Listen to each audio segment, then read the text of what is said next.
Hearty welcome to Dr. Vikram Sarabhai Memorial Lecture 2014.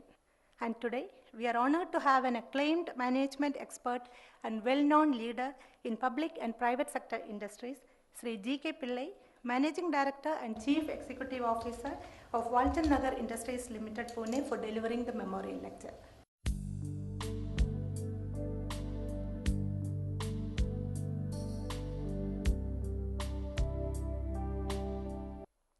So, ladies and gentlemen, my topic today is industrial development opportunities in the emerging economic environment and the growth of space research in India.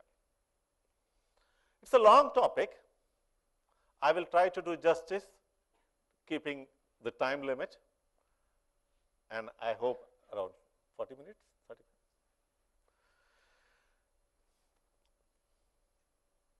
Dr. Vikram Sarabhai, as I said, if I say something, I think it won't be right, because you, day in and day out, you breathe his name. Even when you write something about your address, you write his name. You speak, you take his name. So it will be not very appropriate for me to say something about him. But as Dr. Dattan said some time back, it's very important to see who was this man. A man born with a golden spoon, a man born in a rich industrial house. And look at the comforts he had. But he threw up everything and taken up an assignment like this, development of India's space program. At that time, nobody would even have believed that India can have a space program. I'm sure many people would have made fun of him. What is this you're going to do? What is the point of doing? Better you do your business in textile, better you do your business in other areas, chemicals, you'll make more money. Don't enter this field. But that was not to be. He was a person who was determined. Look at his charm. I can imagine when again Dr. Dattan said when he was in Bangalore, I'm sure his charm is a very handsome man, very charming man. But at the same time, a man with ideas, a man with passion. You may have ideas. Who doesn't have ideas? All of us have ideas. Even if you are sitting in your own house, you will have a lot of ideas.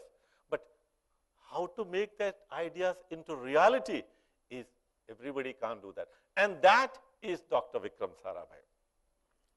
He realized the immense potential of space technology for the national development, convinced the Indian government that the importance of indigenous space program.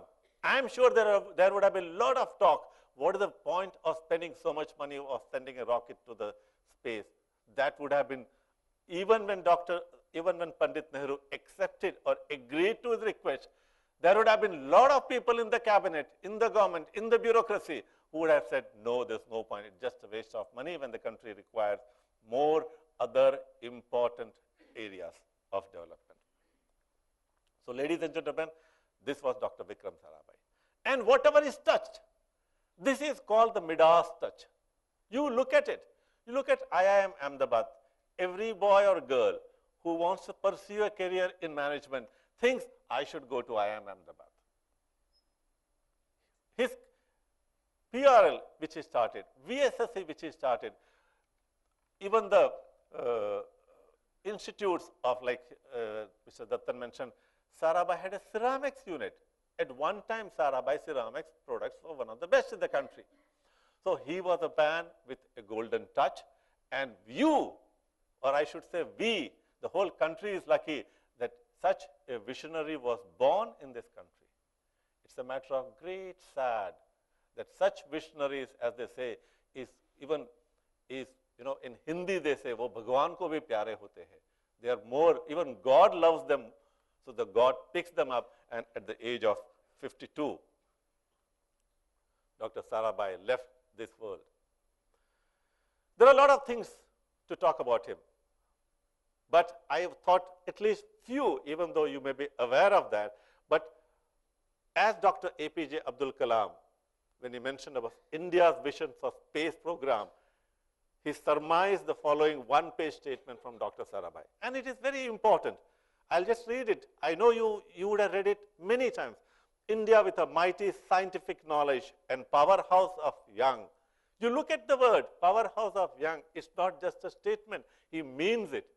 Today, many times, many politicians talk about the India's young generation.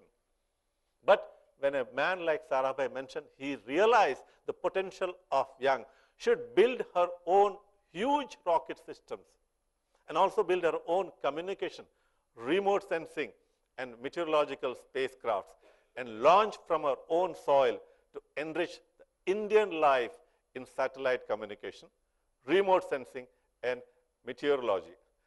The projects selected in space programs are designed to meet the societal needs. The last word is again very important.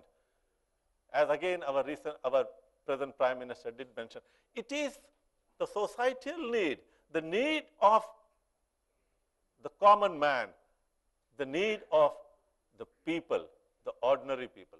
As they always say, what is an engineer's job? An engineer does what? An engineer is basically coming from a French word, ingenious. That is, he does something ingenious. For whom?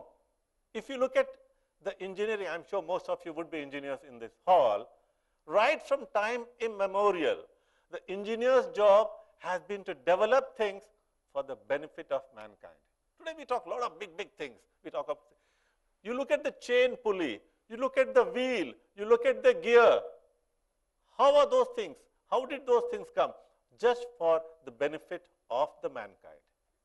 So ultimately, even when the space programs what you do, it is ultimately, if it is going for the benefit of the mankind, I am sure it will have lot of more acceptance.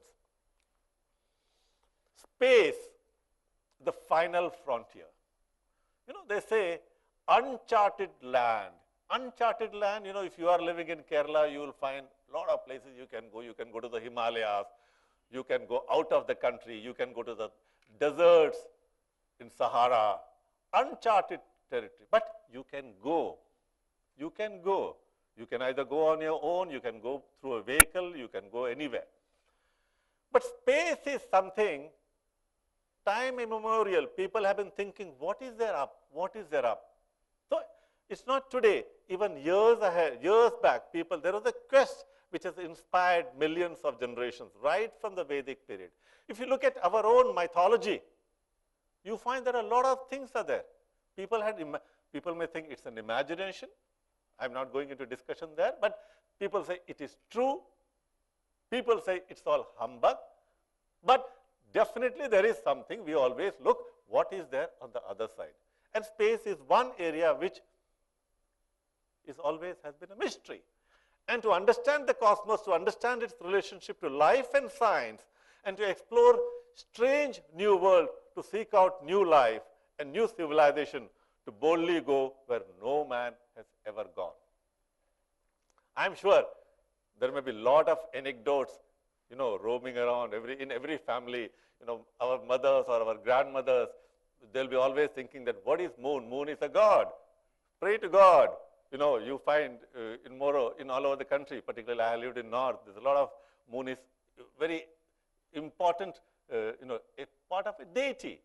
But when you say that we have gone and landed in moon, I'm sure many times there are a lot of stories and the old grandmothers will say, oh, you did a pap. Why did you go and land on a moon? Moon is not a place where you can go and you should land. But this has been the world.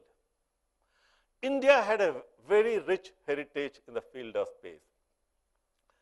As again I was just talking, mythology is one. You have read about Pushpak Viman from the olden days. Nobody knew where does it go, how it goes. Our ancestors have conceived the ideas of shunya and flying objects. Today, sometimes we read in the newspapers that there is some flying object seen somewhere and people are just trying to find out from where it has come, which source it has come. There's a lot of speculation. But thousands and thousands of years back, the Indian culture had mentioned a lot of mentions about the flying objects. There are other ancient Indian books describing methods of making spacecrafts. Today, you can be proud, and I'm really proud on behalf of all of you. The Indian space mission, the Indian space program is as good as anywhere in the world. Can we say about other industries? No. We are an industrialized country, no doubt about it. We want to be number one in the next couple of years as far as manufacturing is concerned. You look at a simple thing, a steel plant. India has been making steel since so many years. The Tata Steel came very early back, even earlier than that. Our old culture has also the culture of making steel, molten steel. But can India today set up a steel plant on its own? The answer is no. The answer is a big no. Can India set up its own space program on its own? The answer is yes. Which is more difficult? No, there is no doubt. Why I am saying this is, why I am bringing this point is, you are an elite group. You are perhaps a group in the country, apart from we have today, you talk about the software people, which has really brought country to some name internationally. But there is no other area, no other manufacturing setup in the country which can proudly say that we are global. So ladies and gentlemen, it's a big tribute to all of you working in the program of space, that you have made India proud by your achievements. Coming back to, I was talking about the Indian old heritage, the works and visionaries of Bhaskaracharya, Aryabhatta. You are all aware of that. And as Albert Einstein had said, we owe a lot to Indians who taught us how to count, without which no worthwhile scientific discovery could have been made. For a person like Albert Einstein to make this statement, you can imagine how important it is. So we, many times, we always feel, oh, we are a third-rate country, we are a third-rate people. No, my dear friends, no. We can take pride. Yes, we have to do a lot of things to be done. Young engineers, young budding scientists who are sitting in this hall, you have a challenge ahead. I'll talk about this a little bit more. Now, since its inception, ISRO's achievements have been phenomenal. As I just now said, your achievements, when we look at from the other side, you are inside. So what happens many times, when you are inside, you do not know your beauty. You do not know your value. The value what you have, only others see. So when we look at you from outside, every time when there is a Mars mission or when any mission becomes successful, I'm sure all of you are equally important, equally happy. But do you know the millions of people, millions of Indians, the way they clap when they see the trajectory, when they see the liftoff happening? And this is a thing which cannot be quantified. ISRO, from the day they started, one by one, you have been graduating further ahead, post-graduating, doing a doctoral, and the way today you have come, I am telling you one thing, all of us Indians are extremely proud that we have an institution, we have an organization like ISRO, which is perhaps one of the top in the world. So ladies and gentlemen, let's give a big hand of applause to all of you.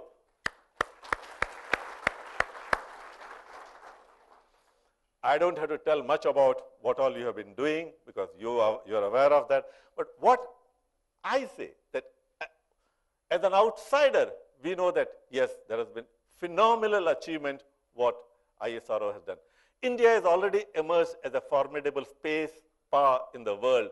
India's space program, we are in the elite global 5 or 6 countries today. This is one domain which we are at international cutting edge program. Our program is generated widespread spin-offs. Now what happens is, when you do a program in space, there are other industries which really have to come up. Look at industries like my own industry, whether I was earlier with Heavy Engineering Corporation or now with Walchandnagar Industries Limited. It allows these industries also to really come meet the requirement. So it is not just the space program, but for meeting the space program, there is an overall development of the country, of the industries in the country. Even today, our program stands out as the most cost-effective in the world. Successful launch of foreign satellites is a global endorsement. I think this is one of the biggest achievements. When Dr. Sarabhai started his initial activities and what you have achieved today, it's a tribute to him for sowing that seed. It is like when you sow a seed, you really do not know how big the tree will be, how good the fruits will be. Here it is both. The fruits are equally sweet, and this tree has generated more trees all over the country. ISRO has been working with 33 nations, which itself is a very, very proud thing.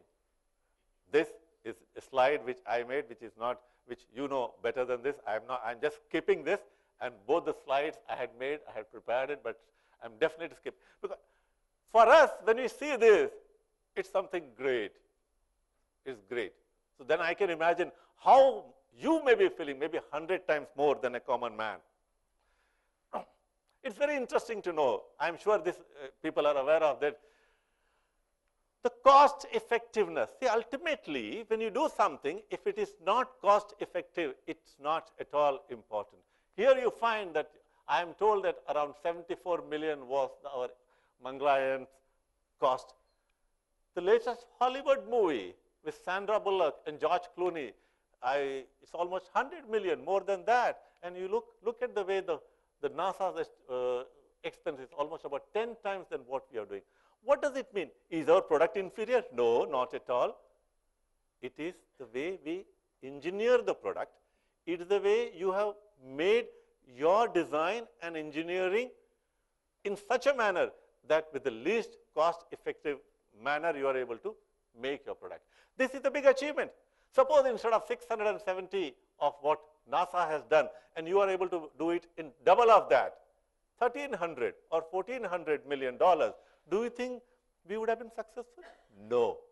Today people come to us because of our cost effectiveness, and at the same time, look at the track record. The track record has been so good that people feel that something, the Indian engineers, Indian scientists working in the space is a great lot. Now, as we all know, you know that I'm sure each one of you, particularly Dr. Dattan and all his team, will be really waiting for this date. And it will be a great achievement that we'll be even beating China to become the first Asian nation to visit Mars. You know, as I said, when you do such activities, a normal person thinks, what is the point of spending money? What is the point? We can put some money and give some employment to many people. That could be one. Give some food subsidy for some other people. No, that's all possible. But what is important is combating criticism that India's space program is just a waste. And this Prime Minister, who has now made very, very specific, rather, we are all so happy that we have a Prime Minister today who feels that India has to be number one in all spheres, not just in one particular sphere, be it agricultural production, be it power production, be it defense, be it space, be it nuclear. Here is one person who feels that we have to really go ahead. And as again, as Mr. Dattan said, that the Prime Minister has been particular that what you do, does it benefit the common man? Somebody, when I was having a discussion in the ASMA summit in Washington, one of the point of discussions came that should engineers spend their knowledge, their mind, you have these mobile phones now. Every 2 months, every 3 months, you get some modification in the mobile phone. Either the camera is this side, either the camera is that side, or you can do some other things. There is a spell check coming, so many things. Many of us at my generation may not know what all a mobile phone can do. I'm sure the young people, they know what all mobile phone can do. The point here is, a topic came, should the engineers put their mind in improving the mobile phone's versatility every 3 months? Or should the engineers try to put their mind in areas which are more critical for the human mankind. One of the areas is, ladies and gentlemen, water. One-fifth of the world population today, even today, do not get water. And as they predict, water will be one of the biggest shortage items in the world in the years ahead. So there is a discussion, should there be some way of getting water? Second, power, remote areas. Should not the engineers put their mind into generating power from the sun? Cost effective, not the one what we do today. Now these are all points which you can always debate. What I am saying is, what, as Mr. Dattan said, our Prime Minister also said, you do something, it should benefit the mankind, it should benefit the common man. And many misunderstand the space technology is for the elite. No, that has nothing to do with the common man. I, however, believe such technology is fundamentally connected with the common man. As a change agent, it can empower, connect, and transform his life, which is a fact which you do day in and day out. It drives a modern communication, connecting even the remotest family to the mainstream. It empowers the child in the farthest village with quality education. Through long-distance learning, it ensures quality health care to the most distant persons. Through telemedicine, it enables the youth in a small town with various new job opportunities. This was our Prime Minister. The picture is well known to you. It's your own chairman is also there standing behind. So, you know, one of the success of Indian space program is there are very few organizations in the country who has tried to work together with the industry. As I just now mentioned, steel plant, as I said, is a very common thing. But today, India cannot set up a steel plant on its own. You need technology from the Germans or the Japanese or the US. You need equipment from outside the country. That is the situation. Whereas you can put a complete space program totally indigenously. Why it has happened? Because I think the foresight of the leaders who control, who are managing the space program in India, a credit should be given to them.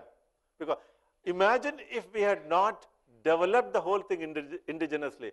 Do you think the world would have supported you with products, with technology, with items? No.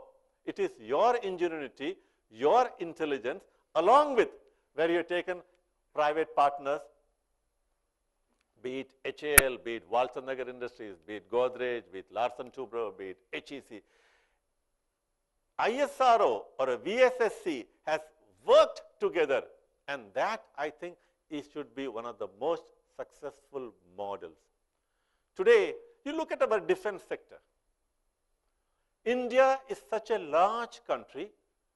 From all sides, not three, even the four sides, we have neighbors, not very, very loving neighbors. Normally, they always say, love thy neighbor, but none of our neighbors are loving neighbors. You find all the time many of them are hostile neighbors. So our defense preparedness is so poor. Do you know how much we import in the defense segment? 70% of the defense items are imported in the country even today. 70. It's a shame. It's really a shame. And you look at what you have achieved. You look at, there's another, again when Dr. Bhabha is there, rather if you look at those two people, either it's a Vikram Sarabhai or it's a Homi Bhabha. In the nuclear field, in spite of all the embargoes, India has developed its own technology, and they can put up the 700 megawatt nuclear power stations on its own without at all depending on anybody else. So these two segments, the nuclear as well as the space, has shown to the country that we can definitely deliver the best in the world. We have been talking now in various forums, including the ministry forum, that defense is another area where such a program, they should learn from the space program or the nuclear program and then try to be self-sufficient in their own segment, which will really be beneficial to the country. Even in mid-70s, you know, I joined Walchand Nagar only 2 years back. Now, I was told there are many people, rather, even Dr. Abdul Kalam had come to Walchand Nagar in the earlier days. He had even come to HEC. Mr. Koshi M. George, when he first met me, when I was in Walchand Nagar, he did mention to me, people sitting in Trivandrum, you may not, if you have not gone to Walchand Nagar, it's a very, I won't use the word God-forsaken place because I live there. So it's a difficult place. It's 140 kilometers from Pune. Even today, it takes about 2 to 3 hours to go by road. The roads are not very excellent. People who are sitting in Trivandrum can really enjoy good roads, good facilities. In 1970s, I can imagine people going to Walchand Nagar would have been so difficult. There is a small railway station called Big One. From there you go by bus or car or some mode of transport. I'll tell a joke here, a very simple joke. Though it's not a joke, it's a reality about Walchand Nagar. After I joined, I met one of my wife's uncle recently, and he has been working in Walchand Nagar. He retired from Walchand Nagar. So his wife was mentioning that in 1970, she got married, and like normal Malayali, women, they get married and they go all over the country. So she went along with him, and before the marriage, they said, oh, he is working as some engineer and all in a big engineering company, Walchand Nagar. So all happy, very happy and all those things. After getting down at this place called Big One, so they went by a bus. There is nothing. So she thought that this man has just fooled me. He is not an engineer. He is taking me to some place where there is no civilization only. Only you find maximum sugarcane crops. You don't find any other habitation. You don't find any other people. So this happened in 70, 71. So, but even today there is not much has changed. But what I am saying is, why I said this is, VSSC has even gone in 70s to Walchand Nagar, partnered with us to see to it that certain components, certain items which can be made. They prompted, I can imagine Mr. Koshi would have had a tough time, convincing our people, because when you do such a job, there are many times people don't come forward. Many industries feel, oh, if I don't have a scale of economy, there's no point of working in this particular area. It is a perseverance. It's a credit to VSSC management, credit to the leaders who have been controlling VSSC and ISRO, that you developed Indian industries, and today we are proud. Today, when Dr. Dattan mentioned about that MLP, sitting here, I was feeling so happy, because from that, the whole thing is launched. Those crane of 400 tons, if that crane is not there, how can you even assemble an item of a heavy weight? So we feel happy that we from the industries are so happy that you held our hand, coached us, guided us to achieve what you needed it. Walchand Nagar, as I said, has been working with VSSC and ISRO for a long time. These are the very critical items which we feel it critical. I do not know whether you feel it, because for us, we have got various divisions. We have a sugar division, we have an energy division, we have an aerospace division, we have a gear division, a missile division. So the aerospace division always feels most that they are doing something great, and they are doing great. No, there is no doubt about it. So we are very proud that they are some of the items which we are doing for you, and we are definitely very keen to be a very strong partner in all your programs. This is a picture on January 1988 when Professor U.R. Rao had come to Walchand Nagar for handing over so many of PS1 segments and nozzles long back, and these are some of the other dignitaries. This gentleman second who is sitting here, whom I am just putting, he is the owner of our company, Mr. Shakur Doshi, who is presently the chairman of the company. I'll talk about a little bit.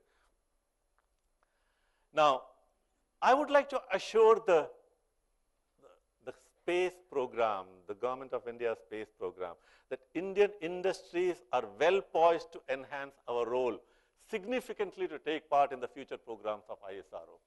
Looking at the ambitious launch program, we are very confident that we'll be able to play bigger roles in this program of yours. Looking at the volume of work and varied technology, we feel that ISRO will be looking for already developed parties, and we as an organization, not only Walchand Nagar Industries Limited, but I am sure many other industries will be very keen. And on behalf of the industry, I would like to assure that industry is well poised today to enhance their role significantly for taking part in the future programs of ISRO.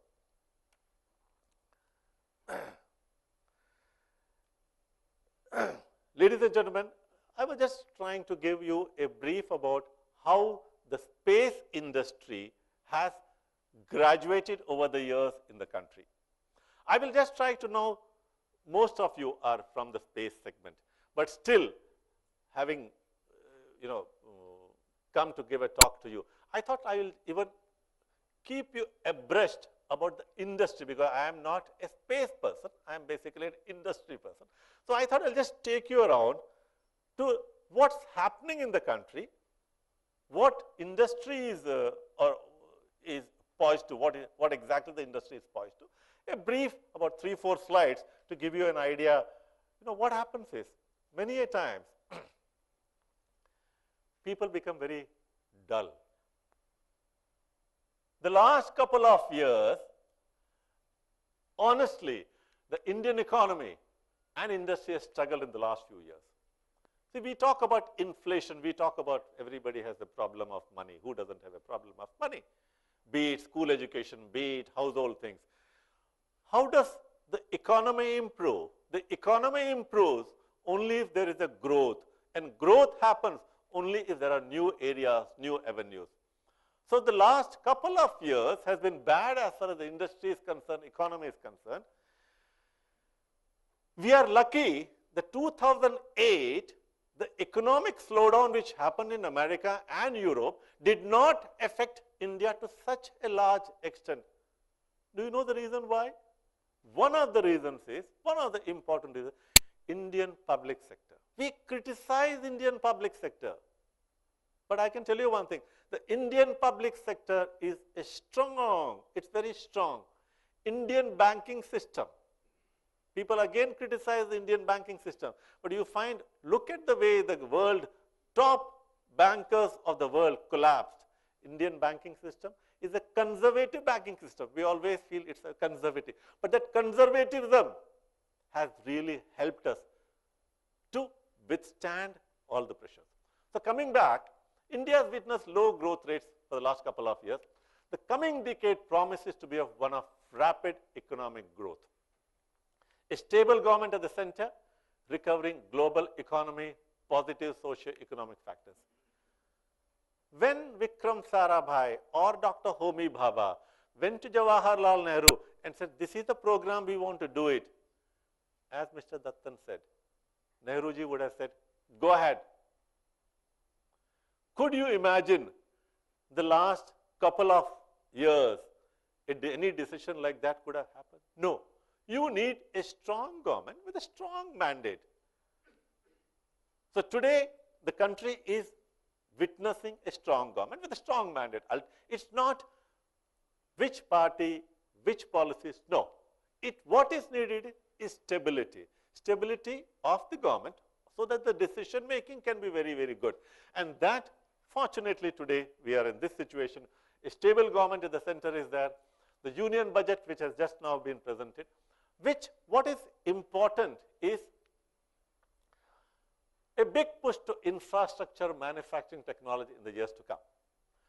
Some of the positive measures, 37,800 crores allocated to road development.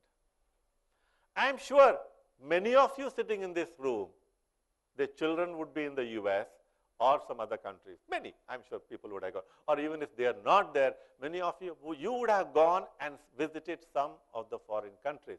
Even if not there, you would have gone to places like Malaysia or even Bangkok, where on a holiday. One of the things which we find, which we criticize maximum in our country, is the road. There is not a single year we do not criticize the road. Be it after the monsoon, be it before the monsoon, there is some reason, and we find, yes, the buses are not going well. If you are sitting in auto rickshaw, that fellow puts you up and down. A simple thing like road development, it's a shame. Country can go up to Mars. Country can make nuclear power plants, but country cannot make road. Will anybody believe it? That is a fact. So there's no question of not believing it. It's a fact. What I am saying is, I think this is an important development plan for the government. I'll tell you a little bit more on that. 16 new port projects, smart cities, blah, blah, blah. Metro. When Calcutta Metro started, it was started, okay, well, Calcutta Metro, and we all know, if people are aware of the Calcutta Metro, it has taken years and years and years. We can be proud that, yes, after the Delhi Metro came, our own, one of our own, though I am not parochial, but still, you always feel that when something about Kerala is there, you find some, there is something tinges in your heart. And Dr. Sridharan, the way he brought the change, the metro concept, it's something great. And today what is happening is, we were thinking metros are needed only in large cities.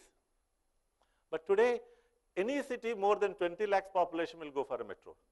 Small cities. Ranchi, the city where I was working earlier, is going for a metro. Jaipur is going.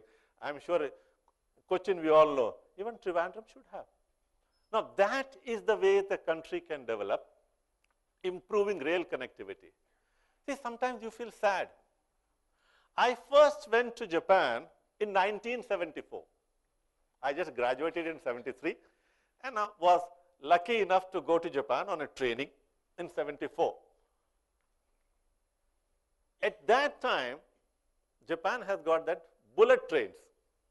Many people would have read it. Bullet trains. Today, most of the world has got. China has got, France has got, Germany has got, everything. In 1974, the bullet train was traveling at 250 kilometers per hour. 200, and it used to be between Tokyo and Osaka, 2 stations. It just started first between 2 stations. They had that Asian Games or something like that, so along with that it was built. What I am emphasizing, and every 7 minutes, mind you, one train leaves from Tokyo, every 7 minutes. So the controls has been so perfect that no accidents, nothing happens. 250 kilometers per hour, you can go to Cochin in 1 hour. You imagine how good it will be. Here coming out after, he said 2 hours it takes from all the way from Trivandrum Central to come to Tumba in those days. Till now, we got our independence in 47. We do not have a metro. It is exactly now what today this government is planning to have a bullet train between Bombay and Ahmedabad. There has been some talk, you also would have read. So what is the need of a bullet train? Do we need a bullet train in a country? We need more small trains. No. If the country has to grow, country has to develop, country has to progress, you need development models. You need latest technology. And that is again what is going to happen. Increase in defense expenditure, tax holiday for power sectors. So what I'm saying, ladies and gentlemen, the years to come, you can really feel that the country is developing. And how good it looks to feel that you are number 1. You look at, we go to Olympics, or you saw the World Cup football now, okay? You feel so sad. Countries, you can't even put them in the map. Costa Rica, I'm sure if I ask this hall, where is Costa Rica in the map, many people will not know. They play in World Cup. A country of 120 crore people cannot get 11 players to take part in a World Cup. I think it's a matter of great shame. This, why it happens. The excellence, the need for excellence is not there. The need for excellence today is the only underlying factor. Why did ISRO succeed? It is because you felt the need for excellence and you went after that. If you had also thought, oh, we'll put a small rocket here and there, chalega, chalega, I'm sure you would not be today standing in the place where you are today standing. So need of excellence is required. I was just trying to tell you how a infrastructure and industry helps a strong infrastructure. I'll give another simple example. In Jharkhand, I was in Jharkhand. Jharkhand is a very backward state. One of the most rich states as far as minerals are concerned. Almost 40% of the coal in the country is in that state. Lot of greenery, lot. I have seen with my eyes tomatoes. Tomatoes are just thrown in the farm because there is no mode of transportation. There is no road connectivity between the villages to the town. That is the situation. So you develop one single item like road. You see the development of automobiles, of agriculture, of people, of education. So this is what the country should or country is planning to go ahead. A fast growing economy needs to keep up its infrastructure to maintain the fast growth. As I said again, on the developed countries including US and China have focused on infrastructure development first.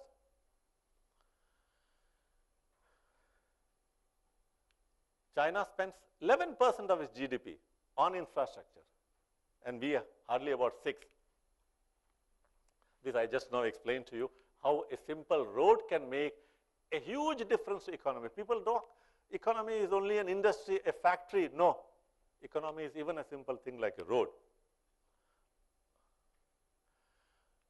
Now, we all know the new government is the Prime Minister has very openly said he is earmarked more than 6,000 crores, 50% jump in the funding over last year. Several major space missions are planned.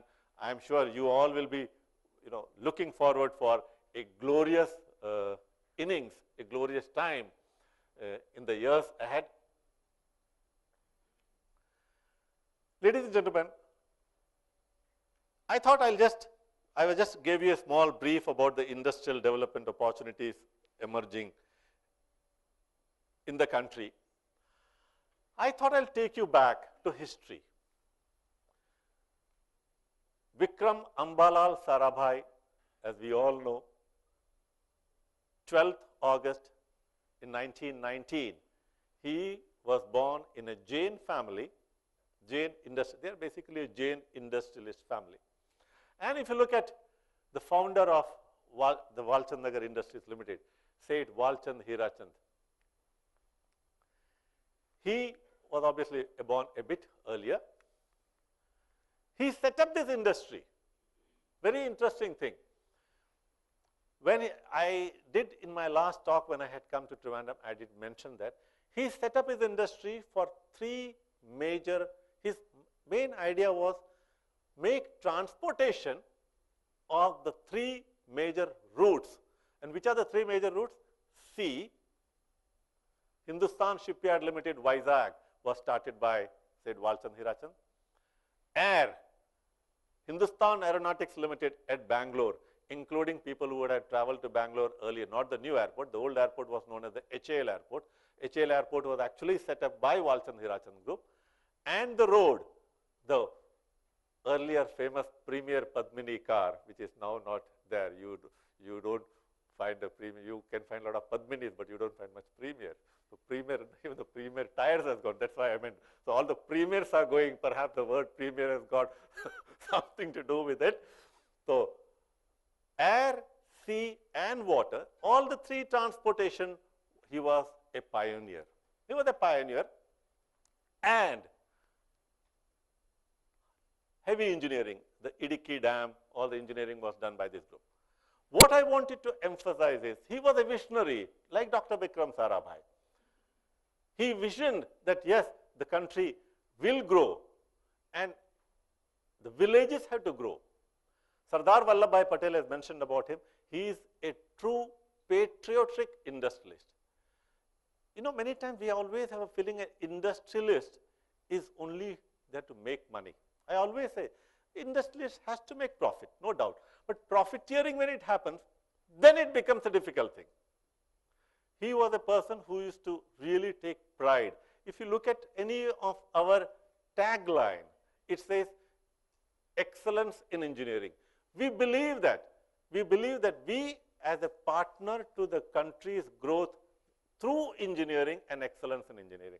And why I said this, why I brought this slide, it's interesting because when Walchand Hirachand was alive, or when he set up the industry, he would have only envisaged through road, through air, and through the normal ship. I'm sure he would never have envisaged that someday somebody will go to the Mars or the space, or a undersea submarines. In both these areas, ladies and gentlemen, we today are proud, or we really feel happy that we are part of including the remaining two areas of or modes of transportation either. We do a lot of work for the nuclear submarine which is being done by the Indian Navy, and obviously we are a great partner of yours in the space program. Ladies and gentlemen, it's been a great experience for me to share some of my thoughts. I have a video. I will not play the full video. The full video is about my company. I don't want. I only want to play the beginning of the video.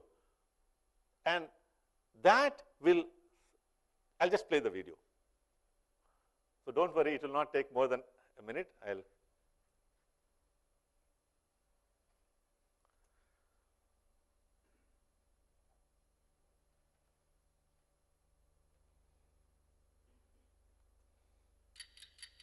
This is my company's video.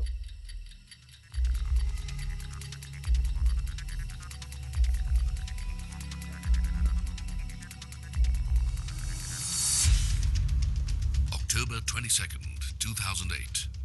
Chandrayaan-1, India's first spacecraft mission to the moon, marked a major technological leap for the country.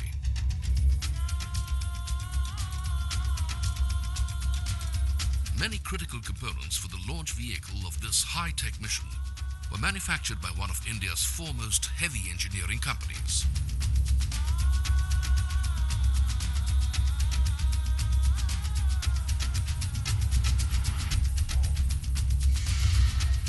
Walchand Nagar Industries Limited, a continuing legacy of engineering for tomorrow.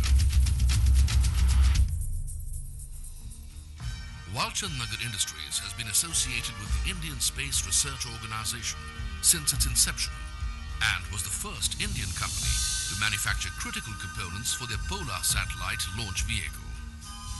Again, the first in India to manufacture all the critical core equipment for nuclear power plants. The first to manufacture main gearboxes for the Indian Navy frigates and corvette class ships. Also manufacturing the largest optical telescope in India. Following the legacy of Seth Walchand Hirachand, a visionary industrialist who founded some of the key industries in pre-independent India.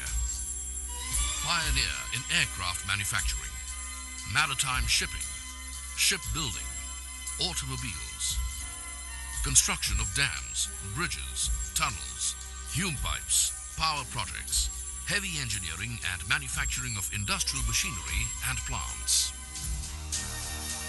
Walchand Nagar, once a barren land in rural Maharashtra, has transformed into a role model industrial township. A special engineering zone with a conducive environment designed for comfortable living, working and learning. Today, Walchand Nagar Industries is a diversified, high-tech heavy engineering and project execution company, recognized as a preferred supplier to a wide spectrum of industries around the world.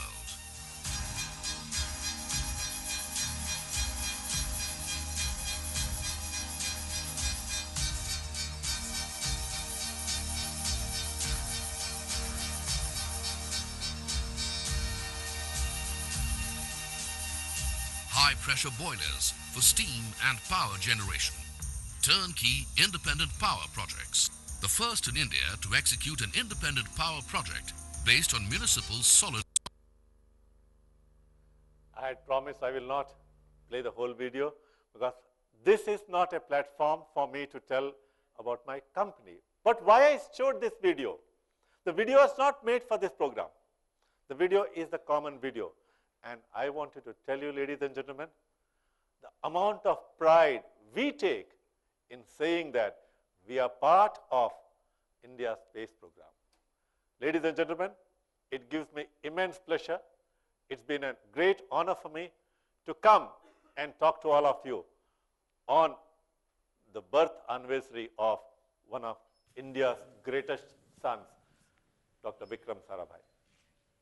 In the end, let me take this opportunity to once again thank Dr. Dattan for inviting me to come and talk to all of you, and thanks all the audience for listening patiently to my talk. Thank you very much. Good luck. God bless you.